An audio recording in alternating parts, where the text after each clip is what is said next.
Ama naming Diyos, tunay po na kami po ay nagpapasalamat sa iyong kabutihan at sa iyong katapatan, sa kadakilaan ng iyong pag-ibig sa buhay ng bawat isa.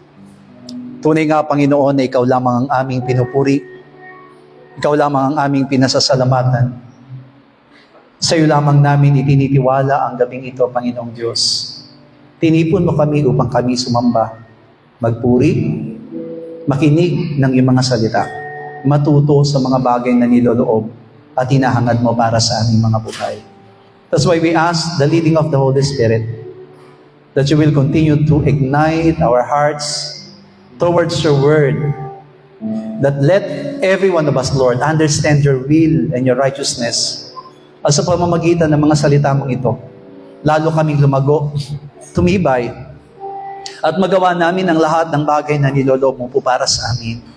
Huwag mong hayaan, Panginoong Diyos, na ang puso namin, Panginoong God, ay madaya o malinlang ng anumang gawa ng kaaway. Panginoong Diyos, lupaypay man kami, o may mga bagay na kahinaan man kami, pero dalangin namin, Ama, na manaig pa rin ang kapangyarihan mo sa aming mga buhay.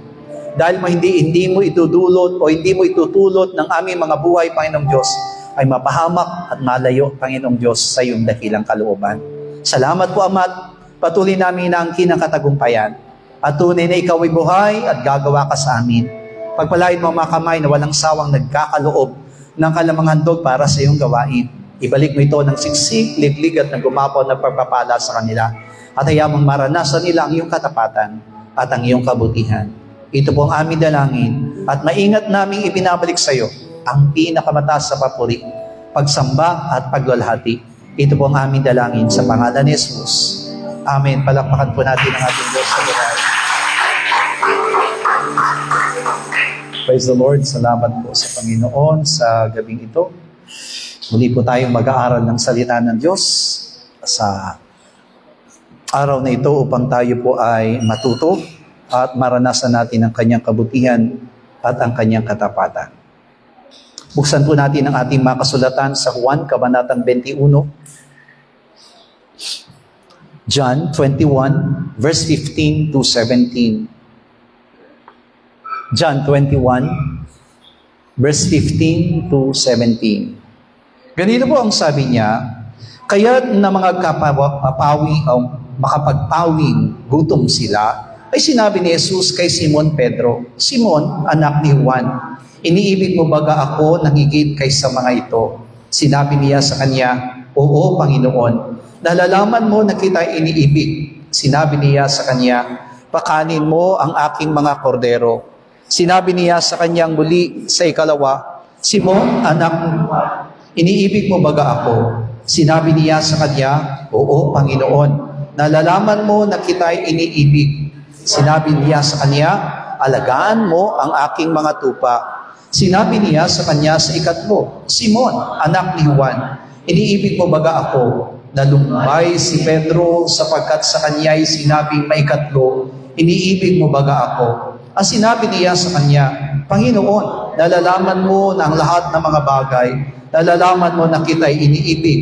Sinabi sa kanya ni Jesus, pakanin mo ang aking mga tupa. Amen.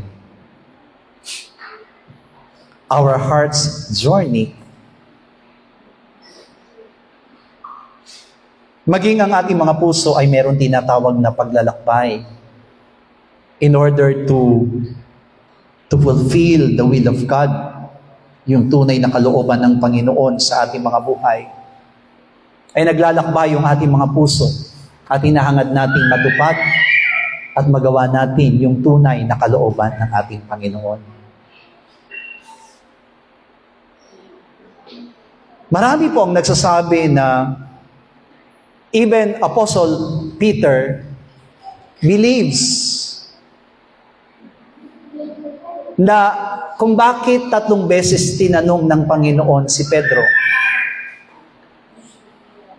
o bakit 3 beses siyang tinanong kung iniibig mo ba ako, ay ang paniniwala ni Pedro sapagkat ipinapaunawa lamang ng Panginoong Hesus sa kanya kung paanong 3 beses niya rin itinatwa ang ating Panginoon. And I think most of Christians, most of believers, Karamihan po sa mga mananampalataya, yan ang paniniwala. Amen? But if we will try to look, kung titignan po natin ang salita ng Diyos, kapag ganun po ang ginawa ng ating Panginoon, na kung saan 3 beses niyang tinanong si Pedro, ang dahilan ay para ipaalala sa kanyang 3 beses din niyang itinatwa ang ating Panginoon. Ibig sabihin po nito, nanunumbat ang ating Panginoon. Ibig sabihin po noon, ang paniniwala natin bilang mga anak ng Diyos, bilang mga mananampalataya, ay ipinapaalala ng ating Panginoong Hesus atin ang ating mga kasalanan na nagawa. Kung kasalanan mang nagawa ni Pedro na itatwa ang ating Panginoon, sa tingin po ba natin, tama po ba yung ating panukala na ang dahilan kung bakit 3 beses tinanong ng ating Panginoon si Pedro kung iniibig niya ang ating Panginoon ay para ipaalala ang 3 beses ding pagtatwa niya sa Panginoon? Kung yun po yung paniniwala natin, ang Diyos ay hindi mabuti. Dahil alam natin na kung ganun po yung mangyayari, it was just a character of a man, not a character of God. Sapagkat naniniwala tayo, ang Diyos hindi nanunumbat. Amen? James chapter 1 verse 5, kung kulang kayo ng karunungan, ang Diyos ay sagana kung magbigay at hindi nanunumbat. So which means, kapag sinabi po natin na kung bakit nagtanong ang ating Panginoong Hesus ng 3 beses, kung iniibig mo ba ako, Pedro, anak ni Jonas, kung iyon ay panunumbat ng ating Panginoon, kung iyon po ay pagpapaalala sa ginawang kasalanan ni Pedro sa ating Panginoon, ibig sabihin ng Panginoon ay nanunumbat.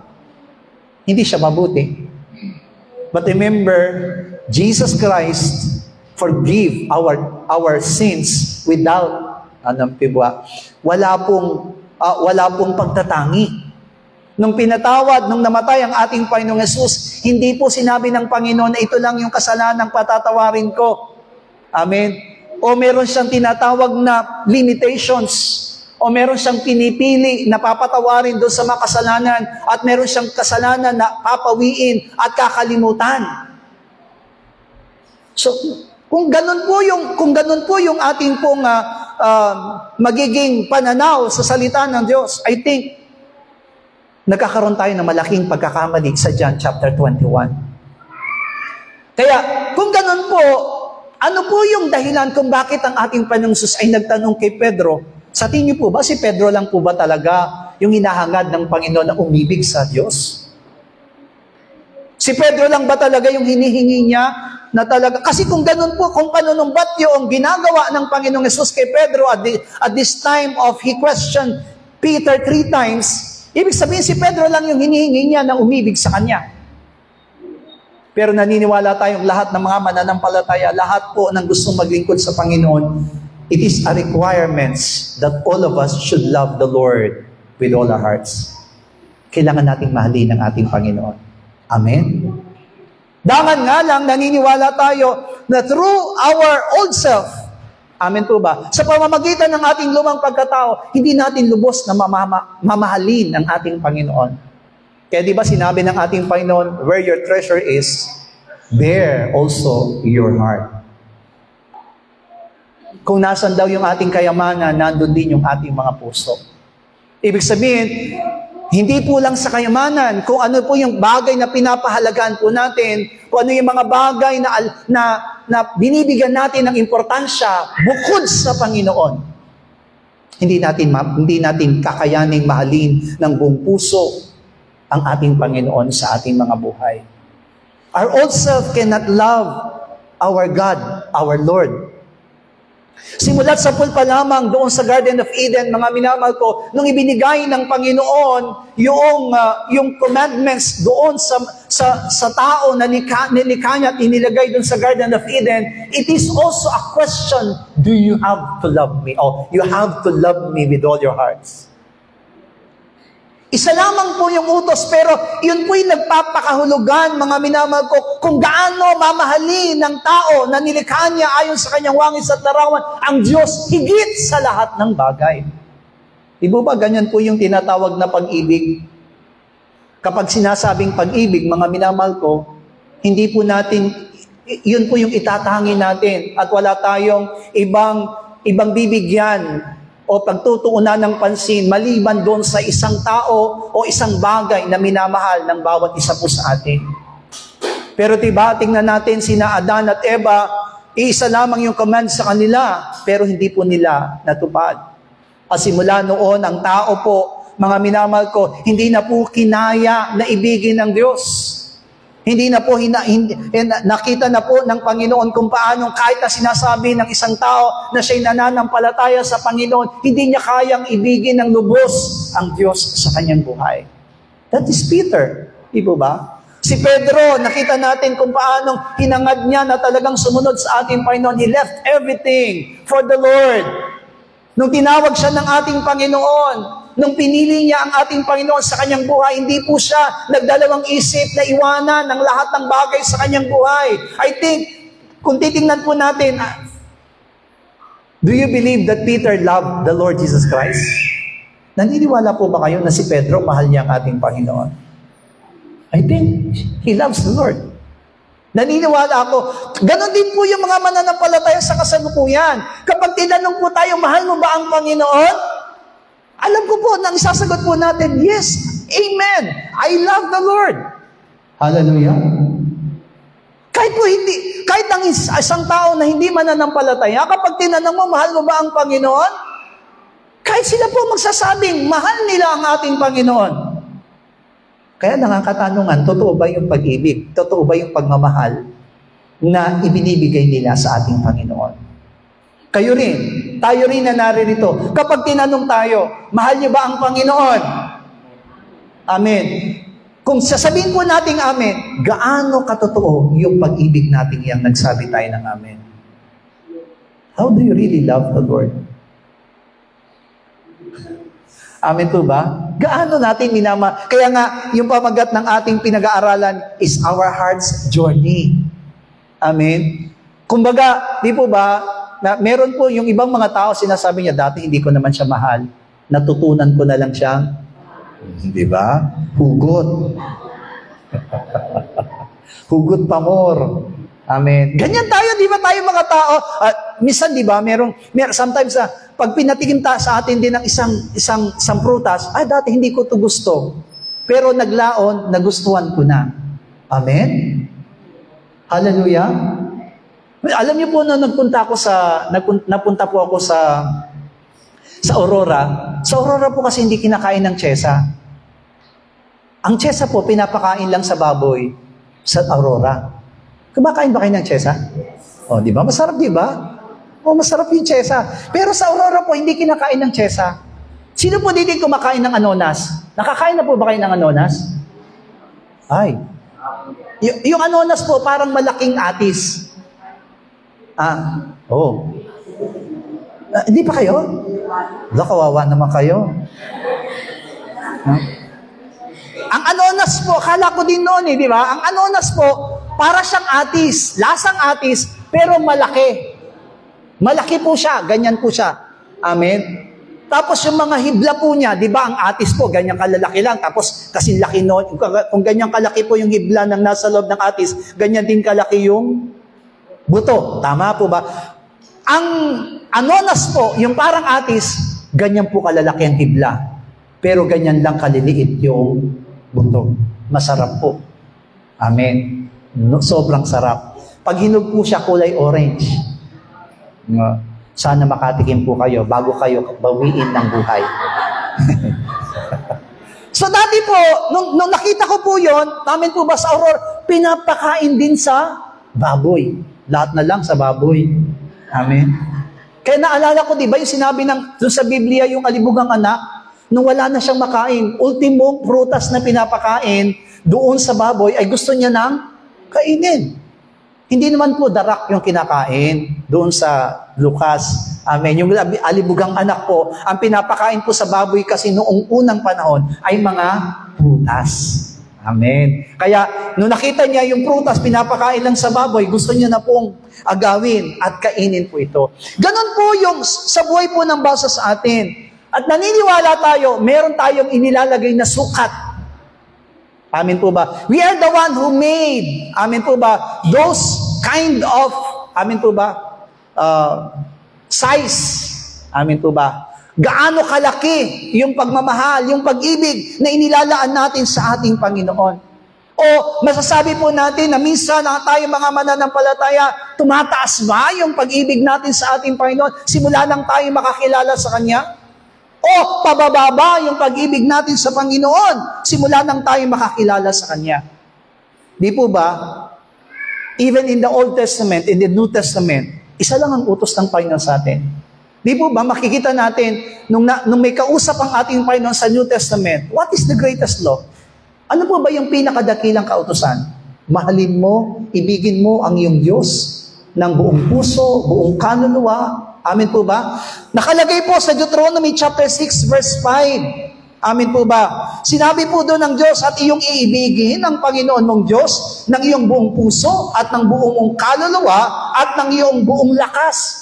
At inulit po yan ng ating Panginoong Hesus sa Matthew chapter 22 verse 37. At sinabi sa Kanya, ibigin mo ang Panginoon mong Diyos ng buong puso mo at ng buong kaluluwa mo at ng buong pag-iisip mo. So ibig sabihin po dito mga minamahal ko, even in the Old Testament or in the New Testament, that great commandment of the Lord was being spoken by God. Yun po yung sinabi mismo ng ating Panginoon, yun mismo sinabi ng ating Diyos, hindi lamang sa those who are under the law, but even on those who are under the grace, ay inutusan sila ng Panginoon na kailangan nilang ibigin at kailangan nating ibigin ng Panginoon nating Diyos ng buong puso, buong kaluluwa, at ng buo nating pag-iisip. Pero ang tanong, sa gabing ito, magkakaroon tayo ng katanungan, bakit po, kung ganun po yung sinasabi, yun po yung normal. Tayo pong lahat ay nilikha ng ating Panginoon, pero bakit kailangan i-command? Bakit po ba kailangan talaga tayong tumanggap o bakit tayo tumanggap ng utos mula sa Diyos na siya'y mahalin? Which means, makikita po natin, not automatically, that men should really, or that men really love God automatically. Amen po ba? Walang sino mang tao po na may automatic po sa kanyang puso na nagmamahal agad siya sa Diyos. Remember, after sin entered into our lives, amen po ba, na ang kasalanan po'y pumasok sa tao, na wala po yung pag-ibig na yun sa Diyos. Amen? Kaya wag po natin sasabihin normal, pastor, lahat naman ng tao, mahal nila ang Panginoon. Totoo po yun. Sa labi po natin, sinasabi natin mahal natin, iniibig natin ang Diyos. Pero ang totoo, amen po ba, meron tayong inilalagay na sukat kung gaano natin iniibig ang Diyos. O kung paanong tumataas ba o bumababa ba yung pag-ibig na inilalaan natin sa ating Panginoon. Kaya po, naging katanungan sa atin sa gabi ito, bakit tayo kailangan tumanggap sa Diyos? Kasi diba, it is a command. Maniwala kayo't hindi, mga minamahal ko, yung sinabi sa Deuteronomy at sinabi sa Matthew, na ibigin mo ang Panginoon mo Diyos, it is a command.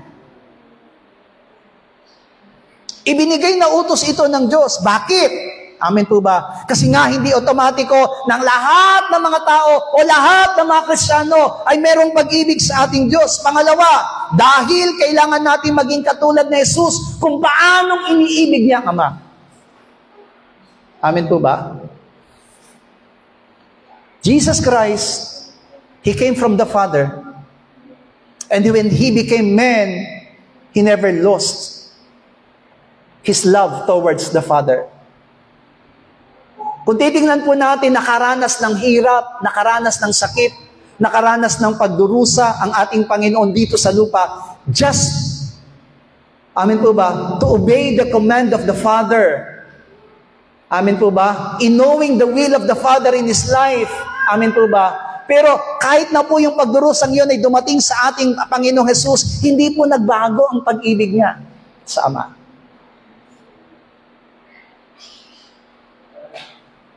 That's why this is what God wants to us.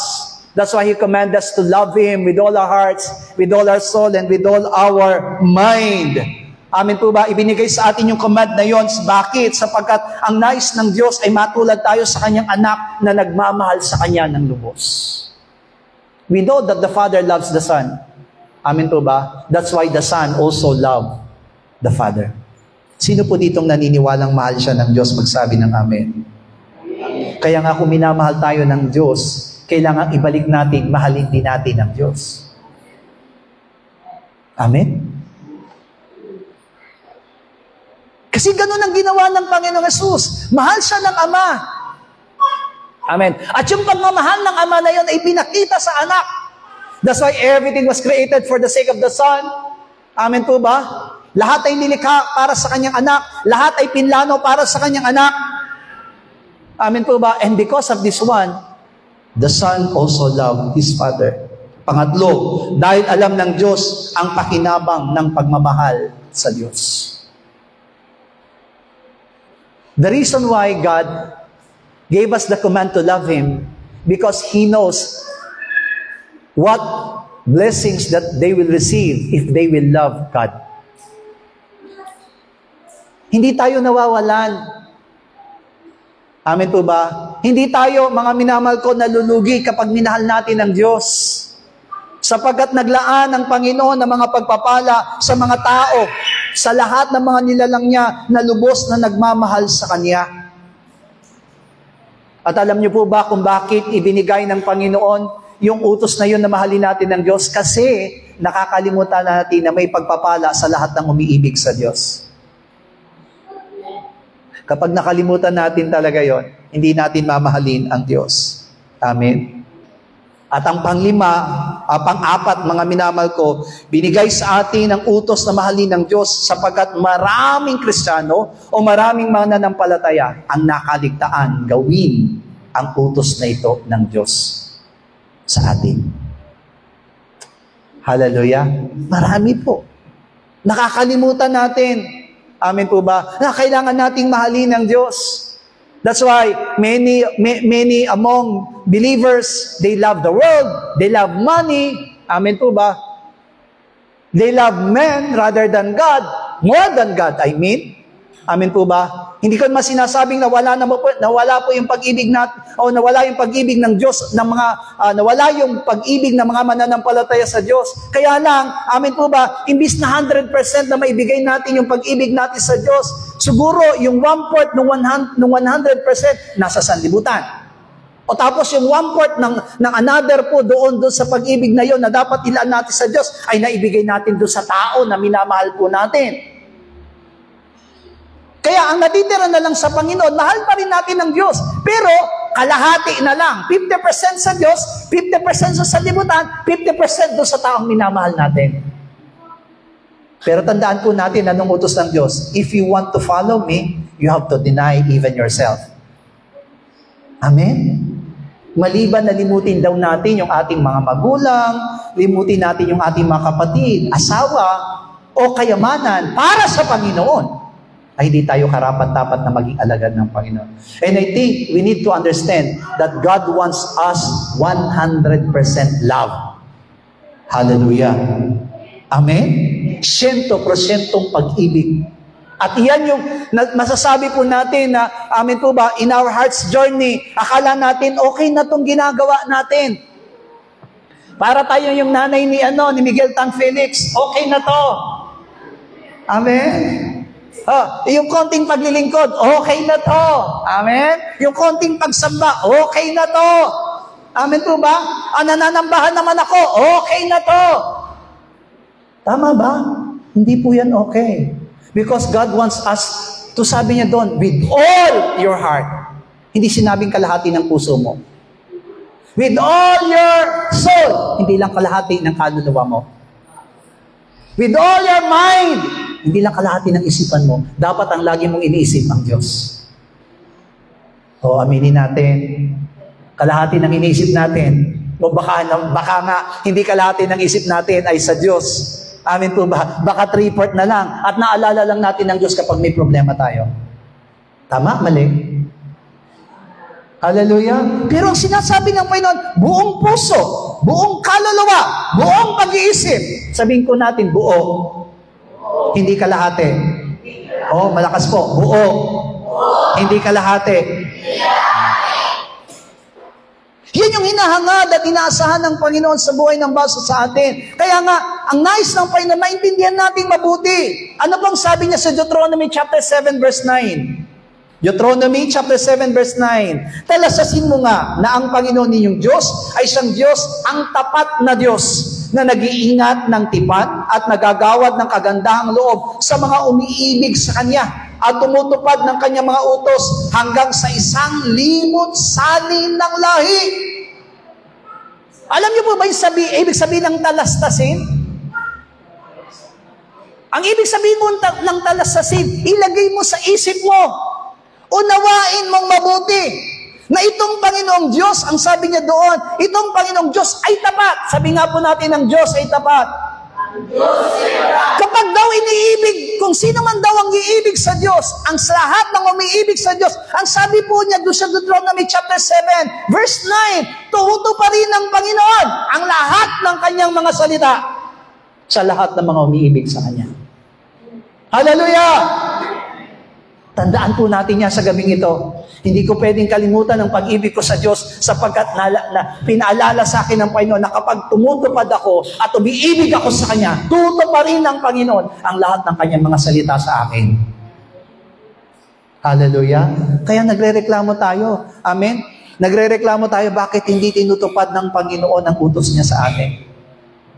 Ang salita niya sa ating mga buhay. Alam niyo po ba this week, nakakatuwa kasi actually, yung pong van natin, yung gray, amin po ba, ay binebenta na po natin. Binebenta po yan. Kaya pinaplano namin sana bumili agad na ulit ng second hand kasi nga medyo hindi na po maganda yung takbo niya. Hindi, actually maganda pa rin yung takbo niya, pero hindi na po siya tatagal. Kaya binabalak po talaga namin na ibenta yan. Gusto ko sanang ilihim na naman kay Pastor Jong. Pero ang ginawa ko po, sinabi ko kay Pastor Jong, nagpaplano po kami ibenta yung sasakyan para bumili kami ng second hand din. As pinakita ko sa kanya yung bibilin. Sabi niya, okay naman yung bibilin mong sasakyan para sa pamilya. Pero para sa church, hindi maganda kasi masyado yung maliit. Ang sabi niya sa akin, bakit hindi mo kaya gawin, ibenta mo yung Starex nyo, sabi niya, ibenta mo yan, tapos yung pinagbilan, bigay mo sa akin para i-repair si Black. Itong si Black. Tapos iyan ang gamitin mo. Sa akala ko, joke lang, parang wala lang. Sabi ko, sige Pastor, gano'n na lang gagawin namin. Di ba Tuesday po umalis si Pastor Jong? That morning, alam niyo po ba, that Tuesday morning, the whole day po, wala pong ginawa si Pastor Jong kundi gawin ng Starex na item. Nung ginagawa po ni Pastor Jong yung Starex na item, tinitignan niya po yung di ba, apat na gear po siya, di ba? O 5 gear. Pero yung 4 lang po, yung primary, secondary, tertiary, at saka fourth po. Tinitignan niya po kung maganda na po yung makina. Kailangan wala siyang tinatapon na diesel. Nung tinest po yung black na yan, yung tatlo po, tama. Yung isa, mali. Sabi niya, I have to change. Sabi niya sa akin, Pastor Manny, I have to change. Sa totoo lang po, wala akong alam sa sasakyan. Alam niyo po, sabi ko lang, oh, yes, Pastor. Pero wala po akong alam. Pakita niya sa akin yung nangyayari, pero hindi ko naintindihan kung ano nangyayari. Sabi niya, well, you look this one, you see, this one. Oh, okay, Pastor. Tapos, pinalitan niya po. Nung pinalitan niya po, tinignan niya na po, 1, tama. Tamama na yung 1. Yung kanina, mali. 1, tama. 2, tama. Yung 3 at saka 4, mali. Sabi niya, I have to change the 3 and 4. Change na po yung 3 and 4. Amin po ba? Tatlo na po yung nabago, di ba? Ganito po ang nangyari. Yung number 1, tama. Yung number 2, number 3, number 4, mali. Sabi niya, isa na lang ang tama. Sabi niya sa Pastor Manny, only 1 correct, and then the 3. Sabi ko, ito ibibigay sa amin. Delikado, sabi ko. Wag na lang kaya. Sa loob-loob ko lang yun. Pero sabi ni Pastor sa akin, maybe I will change this one. Don't worry Pastor Manny, I have in my house 3 new. Binago niya po, 1, 2, 3. Nabago na po lahat. Nung nabago na po lahat, yung 1, 2, 3, 4, pinaandar niya po. Sa maghapon po, yan lang po tinignan po namin. Alam niyo po, nung tinignan po namin, tama na lahat. Pantay-pantay na po siya. Sabi niya, you see, Pastor Manny, all are correct. Sabi niya ganyan. E di tama na po. Sabi niya, let us test outside. No, di tinest po namin outside. Pag test po namin ng outside, amin po ba? Wala po siyang kambyo. Tama na yung gasolina, wala naman siya. Ayoko na ito sa sakyan na ito. Sabi ko, bakit lumilitaw ang sira? Sabi kong ganon. Sabi kong ganyan. Sige, Pastor, balik na naman kami po dito sa ano.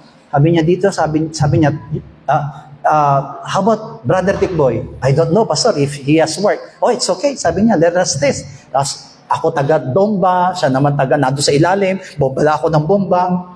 Alam niyo po ba, now, the Starex is good. Lahat po tama na. Gawa na po yung Starex. Amen po ba? At yan na po yung kapalit ng Starex natin. From model 1999, napalitan po ng model 2007. Praise the Lord. Ilan na lang pupunta na sa 2025.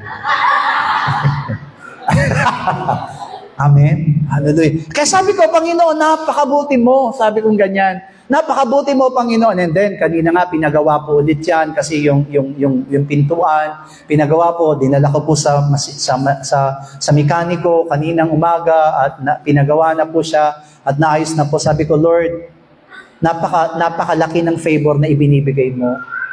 Hindi ko akalain na ganito ang gagawin mo sa amin. Sabi ko, napakabuti mo sa amin. At kanina po, may bumibili niya dyan sa sasakyan natin, 100,000. 100,000 po. Kukunin na po sana kanina. Pero bago kunin, tinawagan ko po si Pastor Jong. Ang sabi sa akin ni Pastor Jong, wait, another buyer, 110,000. Kaya sabi ko dun sa kukuha, Sir, post muna. Sabi po ng pastor namin, dapat daw 110,000. Napakabuti ng Panginoon. God is really faithful. Tandaan po natin, kung ano man yung pag-ibig na ipinapasa at ibibigay natin sa Panginoon, hindi sayang sa pagtatapat ang Diyos na umiibig sa atin. Bigyan nga po natin ang pinakamalakas kapalapakan natin. Deuteronomy chapter 30, verse 16 to 20. Amen po ba? Deuteronomy 30, 16 to 20, sabay-sabay. Na iniuutos ko sa inyo sa araw na ito, na ibigin mo ang Panginoon mong Diyos, na lumakad ka sa kanyang mga daan, at tuparin mo rin ang kanyang mga utos, at ang kanyang mga palatuntunan, at ang kanyang mga kahatulan, upang ikaw ay mabuhay at dumami, at upang pagpalain ka ng Panginoon mong Diyos sa lupain na iyong pinapasok upang ariin. Ngunit kung ang iyong puso ay lumiko at hindi mo didinggin, kundi maililigaw ka at sasamba ka sa ibang mga Diyos at maglilingkod ka sa kanila, ay aking patutunayan sa inyo sa araw na ito na kayo'y tunay na malilipol. Hindi ninyo palalaunin ang inyong mga araw sa ibabaw ng lupain na inyong ipinagtatawid ng Jordan upang pumasok na ariin. Aking tinatawag ang langit at ang lupa na pinakasaksi laban sa inyo sa araw na ito, na aking ilagay sa harap mo ang buhay at ang kamatayan, at ang pagpapala at ang sumpa. Kaya piliin mo ang buhay upang ikaw ay mabuhay, ikaw at ang iyong bini, na iyong ibigin ang Panginoon mong Diyos at sundin ang kanyang mga tinig at lumakip sa Kanya, sapagkat Siya ang iyong buhay at ang kalaunan ng iyong mga araw, upang matahanan mo ang lupain na isinumpa ng Panginoon sa iyong mga magulang, kay Abraham, kay Isaac, at kay Jacob, na ibinibigay sa kanila. Hallelujah! Sabi mismo ng ating Panginoon sa Deuteronomy chapter 30. Amin po ba? 2 times. Mula doon sa 16 hanggang sa 20. Mga minamahal, 2 times sinabi niya, ibigin mo ang Panginoon ng Diyos upang lumaon ang iyong buhay. Upang ariin mo ang lahat ng ibibigay sa iyo ng ating Panginoon. He's not only giving us command, but He is giving us blessing. Amen po ba? Kailangan maintindihan po natin na inutusan ako ng Panginoon na ibigin siya. May kapalit. Inilaan ng Panginoon yung pag-ibig na yon na may kapalit. Meron po yung katumbas. Hindi lang kami binigay yung Diyos, mga minamahal ko, kundi may kapalit po yun na once na tayo umibig sa ating Panginoon, ito yung gagawin niya. Lalaon ang iyong buhay. At anumang ibibigay sa iyo ng Panginoon, aariin mo na sa iyo.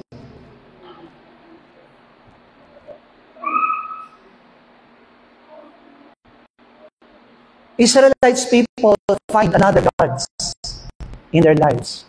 God is very good in their lives. Naniniwala tayo na hindi lang mga Israelita ang gumagawa nun. Even believers up to now, humahanap ang mga mananampalataya ng ibang sasambahin, ibang pagdiwan. Ano ba? Of course, tayong mga mananampalataya, I think we will not go back to idolatry. Amen po ba? Hindi na tayo babalik sa mga Diyos-Diyos because we know that it's really against God. Pero naniniwala tayo, whatever things that we love most rather than God is also idolatry. Sa Tagalog po, kung meron tayong iniibig ng higit sa Diyos, ang tawag po niya ay Diyos. That's why if you love yourself more than God, yourself is your idol. Amen po ba? If you love money, kung ang mas mahal mo ang pera sa lapi sa iyong buhay, higit pa sa Diyos, ibig sabihin, your money is your idols. Naintindihan po ba natin? Because loving God, di ba? Sinabi niya mismo sa commandment, di ba? Ano yung unang utos? Huwag kayong magkakaroon ng ibang Diyos maliban sa akin because I am a jealous God. If we love our God, kung talaga natin ang Diyos, we will not find another God or another gods rather than our Lord. Yun ang ninalayo na nais ng Panginoon sa buhay ng basa sa atin. Psalms 91. Amen po ba? 91 verse 14 to 16. Sapagkat kanyang inilagak ang kanyang pag-ibig sa akin. Kaya't iniligtas ko siya, aking ilalagay siya sa mataas, sapagkat kanyang naalaman ang pangalan ko. Siya'y tatawa sa akin at sasagutin ko siya. Ako'y sasaan niya sa kabagabagan, aking ililigtas siya at pararangalan siya. Aking bubusugin siya sa mahabang buhay at ipakikita ko sa kanya ang aking pagligtas. Sino tinutukoy dito ng Panginoon? It is David. Because David learned how to love the Lord with all his heart. Kaya sabi niya, kapag siya'y nanalangin, tutugunin ko ang kanyang panalangin. Amin po ba? Sabi ng Panginoon, ilalagak ko yung aking pag-ibig sa Kanya. Kung minamahal natin ang Diyos, God will love us more. Hallelujah. More. Yung pag-ibig na ibinibigay natin sa Diyos, mas marami pa, mas mataas pa, yung ibigay ng Panginoon sa ating mga buhay. That's why do not mind na sabihin natin, sayang ang binibigay ng pag-ibig sa Diyos. Sayang yung inilalaan natin oras para sa Panginoon. Hindi po sayang. Nakapag-ihinayang kung hindi natin nilalaan ang oras na ito para sa Diyos. Hallelujah. Manghinayang tayo sa pangako ng Panginoon. Manghinayang tayo sa katapatan ng Diyos sa ating mga buhay. Hallelujah. Kaya nga diba si Apostol Pablo, naniniwala siya sa Romans chapter 8 verse 28, nalalaman natin ang lahat ng bagay ay nagkakalakip na gumagawa sa mabubuti na nagsisiibig sa Diyos. All things work together for good for those who love God. Amen.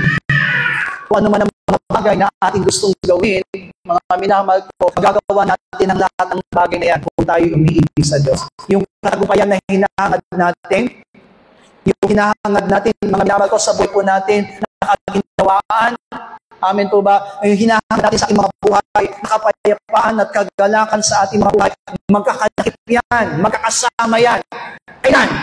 Kasama niyan ang pag-ibig natin sa Diyos. Once we love our God, all those things, hindi mo na kailangang hingin. Kaya pala sinabi ng Panginoon, di ba?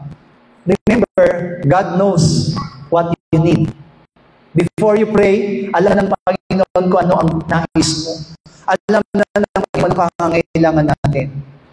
That's what He said, di ba? Seek ye first His kingdom and His righteousness. What is kingdom and His righteousness? To love God.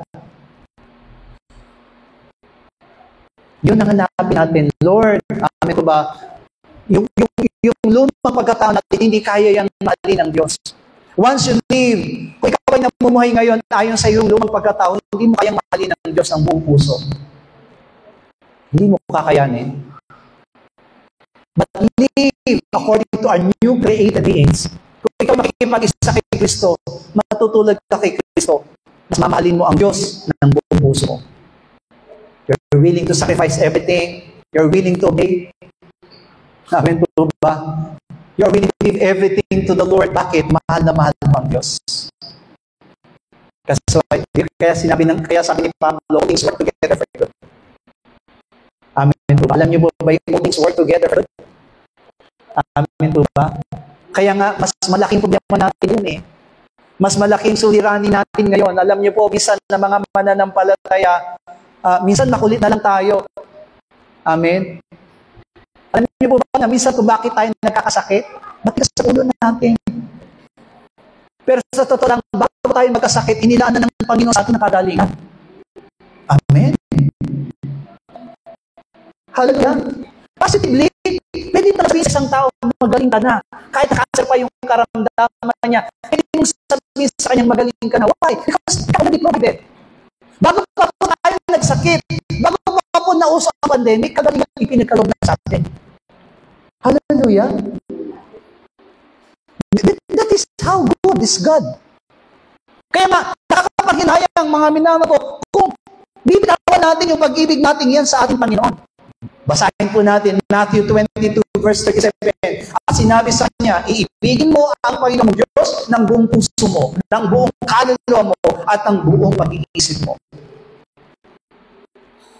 Kaya nga, in our heart's journey day, amen po, habang naglalakbay yung puso natin, o yung pananampalataya natin, yung paglilingkod natin sa Panginoon, amen, natatansya nyo na po ba yung temperatura ng pag-ibig natin sa Panginoon? Habang lumalaon ba, lalo po ba tayo nagiging maalab na umiibig sa ating Diyos? Amen po ba?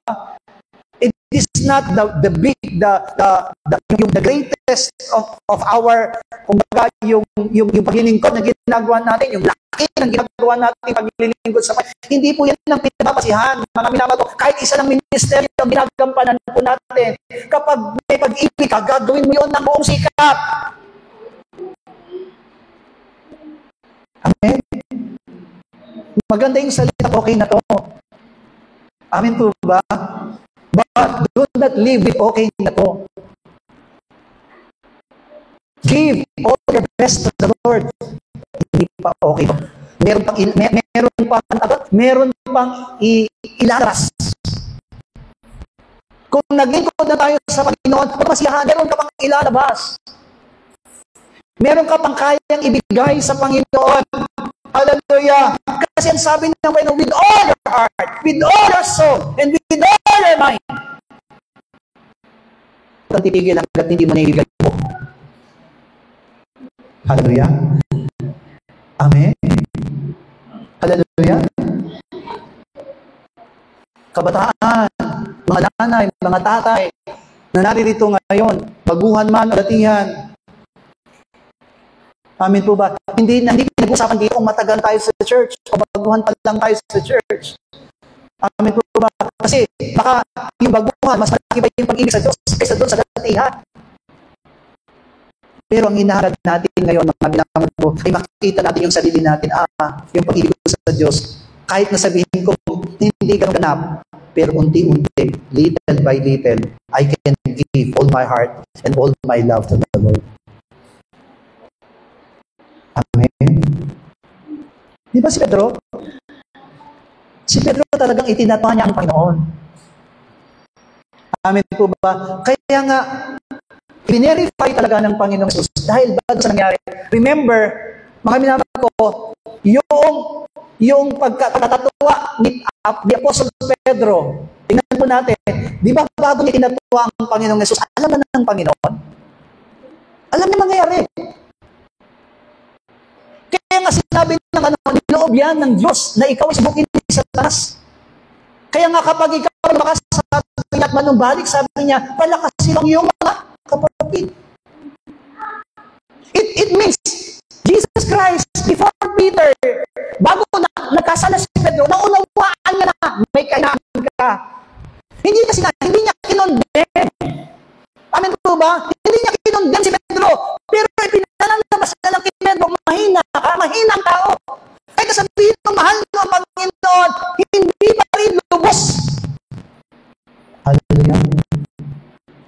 po ba dito makapagsasabi sa katabi niya, yung pag-ibig ko sa Diyos, mas mataas kaysa sa pag-ibig mo? Tanungin mo yung katabi mo, mas mataas ba yung pag-ibig mo sa Diyos sa akin? Sa tingin mo? Kung i-compare niyo yung katabi niyo ngayon, mas mataas ba yung pag-ibig mo sa pag-ibig na sa Diyos?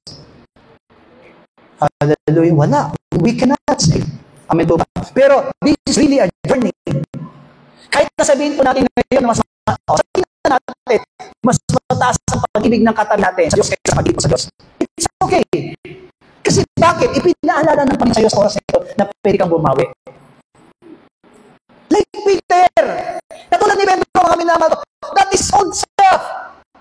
Yung old self niya, hindi niya kayang magligan. Amen. Kaya sabi niya, bumawi ka. Sabi niya kay Pedro, bumawi ka. Mahal mo ba ako? Anong sagot ni Pedro? Panginoon, alam mo na mahal kita. Okay? Feed my sheep. Feed my lamb. Amen po ba? Ibig sabihin, bumawi ka. Gawin mo yung pinapagawa ko sa iyo. Amen. Lahat po na ibig sa Panginoon, sabi ng amen. Gawin natin yung pinapagawa ng Panginoon sa atin.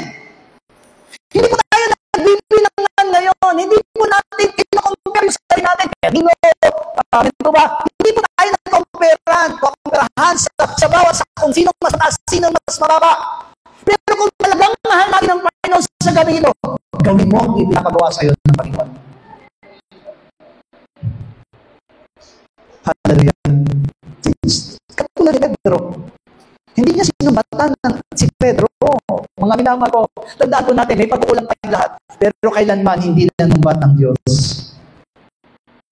Diba, pag nagkakasalang kapwa natin, magtatampo tayo. Pag nagkakasala sila sa atin, nagtatampo tayo. Yun yung panunumbat. Kasi tao tayo eh. Pero kung ang Panginoon susumbatan tayo, hindi na tayo patatawarin. Kasi tayo mismo yung nagpako sa Kanya sa krus. Tayo mismo, yung kasalanan, wala siyang kasalanan. Remember, Jesus Christ do not have any sin. Wala siyang anumang kasalanan para parusahan siya ng kamatayan. Bakit siya naparusahan ng kamatayan? Dahil sa ating kasalanan. Dahil mahal niya tayo. Amen? Mahal niya ang Ama, mahal niya tayo, kaya ginawa niya ang lahat ng bagay na iyon para sa atin. Ngayon, paano natin malalaman ngayon na mahal natin ng Diyos? Sabi dito, John 14:15, kung ako'y iniibig ninyo, ay tutuparin ninyo ang aking mga utos. Diba? Kasi sabi ko nga sa inyo amen po ba? Now that if you really love God, kung talagang mahal natin ng Diyos, then obey the command. Amen po ba? Kaya ngayon, wala ko isa man sa atin dito. Itong salita na yun para kanino? Para kay sister, para kay brother. Hindi po. Kasi diba, kung ikaw ay umiibig, tutupad ka sa lahat ng mga utos ng ating Panginoon. John 14:23, sumagot si Jesus sa sinabi sa kanya, kung sino man ay umiibig sa akin, ay kanyang tutuparin ang aking salita at siya ibigin ng aking Ama. Kami papa sa kanya at siya'y gagawin namin aming tahanan. Hallelujah! Mananahan sa atin ng Diyos. That's why loving God is not only in words. We need to love God in obeying His command. Amen po ba? Of course, we are not perfect. Meron po ba itong perfecto na nagaganap ang lahat ng kalooban ng Diyos?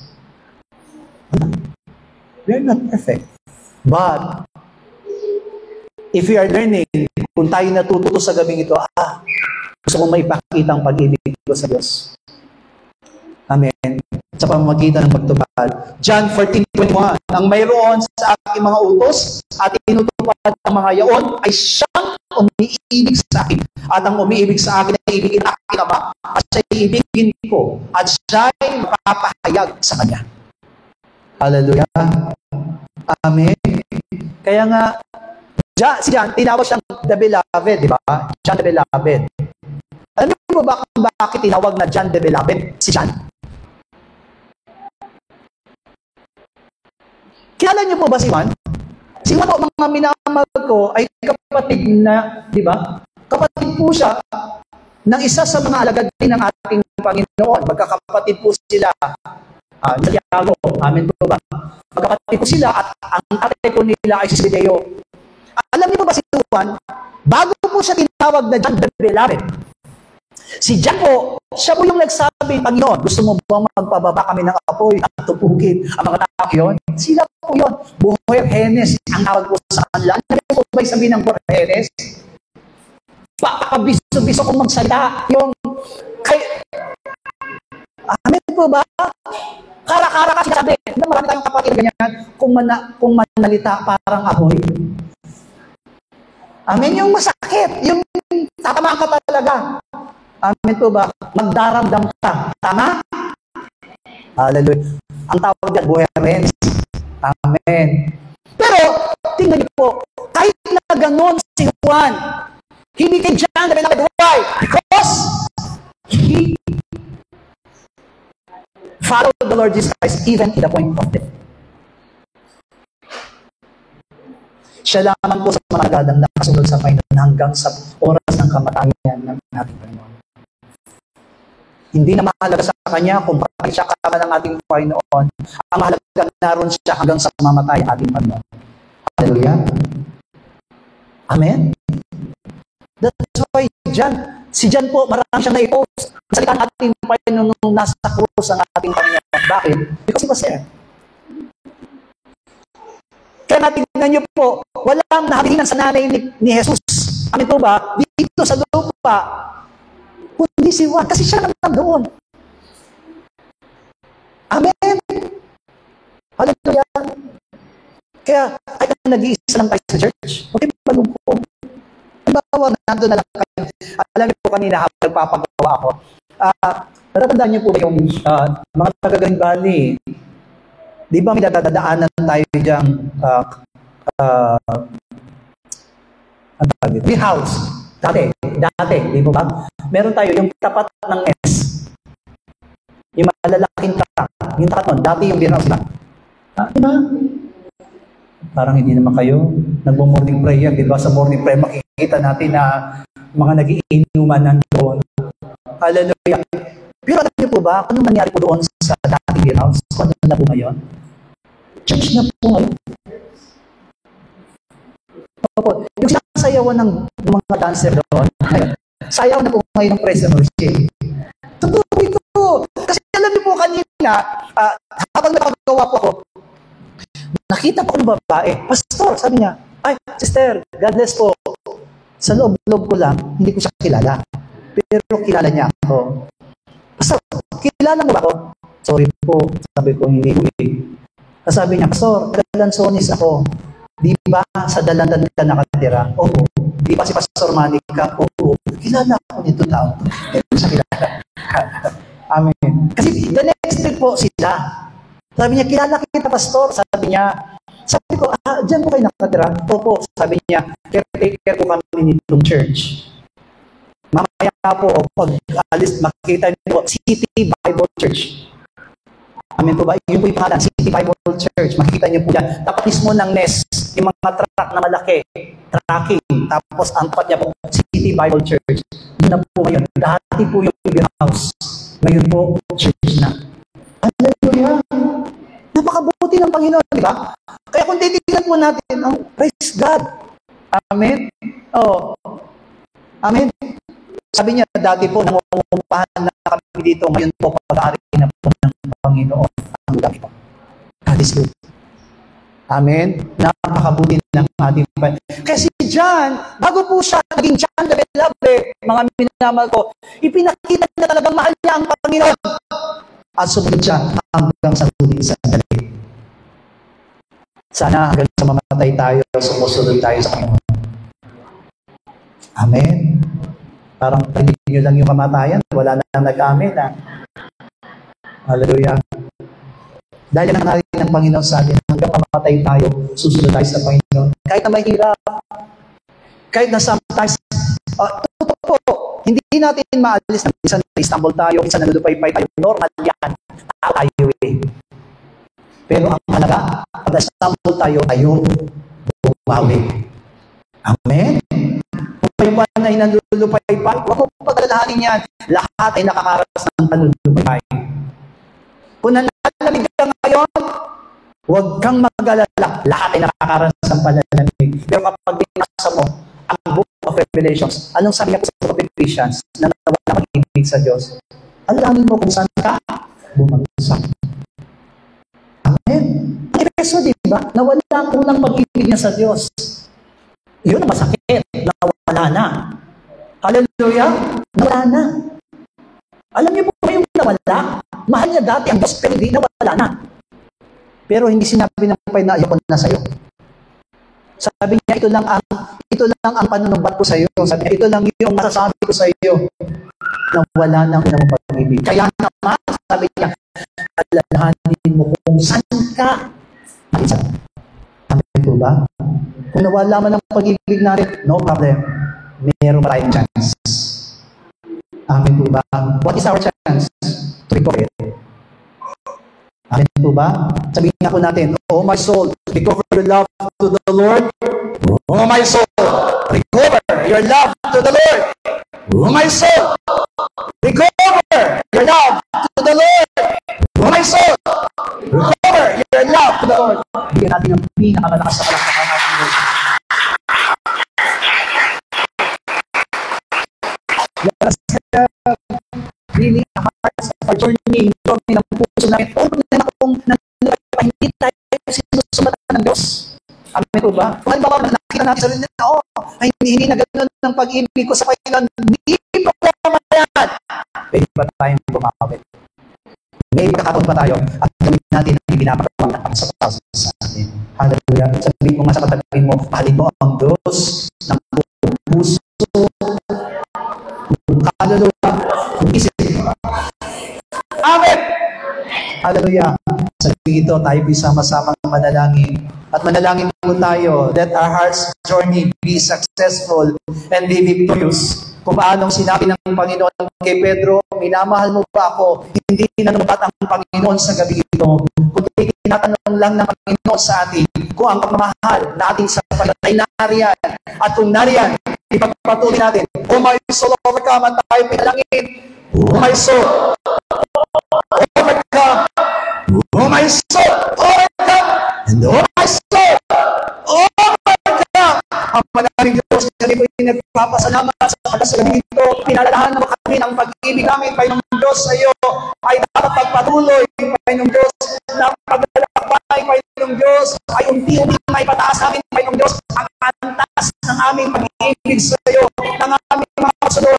Panginoon, kung saan ihayag po sa gabi ito, na may nilaan ka ng katapatan, may nilaan ka ng pagpapala, may nilaan ka, Panginoon Diyos, sa ako, Panginoon, sa aming Panginoon God, hindi naman utos, Panginoon God, kundi pangako, Panginoon Diyos, ay nilaan mo rin sa aming Panginoon God, sa pamamagitan na nakautos na binigay mo sa amin. Kaya madalangin po namin, Panginoon Diyos, na gumawa ka at kumilos sa buhay ng pasisamin. Ay ang maranasan namin ang kabutihan, maranasan namin ang iyong katapatan, maranasan namin ang pagkilos at paggalaw mo sa aming mga buhay. Kasi wala namin iayag ang lahat. Ikaw ang pag-inaasahan namin, nagkikilos at patuloy na makumuna sa buhay ng bawat isa at hindi mo kami makapabayaan. Ikaw lang ang pamayahayag. Ikaw lang ang malalagina hanggang sa ikaw ay lumagin. Ikaw ay Diyos na hindi na lumabag. Ikaw ay Diyos ay lumabag na hindi tinitignan ng kailangan, hindi tinitignan ng kamalian na gawin sa amin. Pero pinapalahanan mo kami, Panginoon, na pwede namin mabawi. Pwede namin gawin, Panginoon Diyos, na kagalakay ng puso namin, Panginoon Diyos, ay patuloy na malapit ang iyong kabilan. At ang iyong nagkilang kalooban, Panginoon Diyos, hindi sapat na sabihin namin mahal ka namin. Hindi sapat, Panginoon Diyos, na makikita ang puso namin, Panginoon Diyos, na nagmamahal lang sa iyo. Hindi po, kung puso, kung kaluluwa, kung isip, kung lakas, Panginoon Diyos, na maibigay natin sa iyo na, Panginoon Diyos. Hindi kahali, Panginoon Diyos, kundi po, 100% maibigay natin sa iyo ang pag-ibig, ang nagsigaw ay matigil natin, Panginoon Jesus. Kaya naman, hayaan mo maganap namin ang lahat ng bagay na niloloob mo. Maganap namin ang lahat ng bagay na nasa mo. Maganap namin, Panginoon Diyos, ang lahat na hinahangan mo, Panginoon, para sa amin mga ang iyong tuon, Panginoon Diyos, ay lagi na sa amin. At lahat ng mga salita mo ay nangyari sa aming mga buhay. pag-asa sa amin. Salamat po, Ama, tunay na napakabait sa amin. Salamat po, aming Diyos. Father God in heaven, we thank you for the love. Salamat sa pag-ibig mo sa amin. Pag-ibig na kailanman na hindi nagbago, Panginoong Diyos. Nagkakasala kami, nagkukulang kami, pero pag-ibig mo ay hindi nagbabago. Kaya naman dalangin po namin, hayaan mo Diyos na papaghariin mo ang puso, sa puso namin ang pag-ibig na yan upang maging masunurin kami sa lahat ng layunin at kalooban mo. Salamat po, Ama, inaangkin namin ang iyong katapatan. Inaangkin namin ang malayang pagkilos at paggalaw mo sa aming buhay. Salamat pa, Ma. Ito po aming dalangin sa pangalan ni Jesus. Amen. Pagpalain po kayo lahat ng ating Panginoon. Silang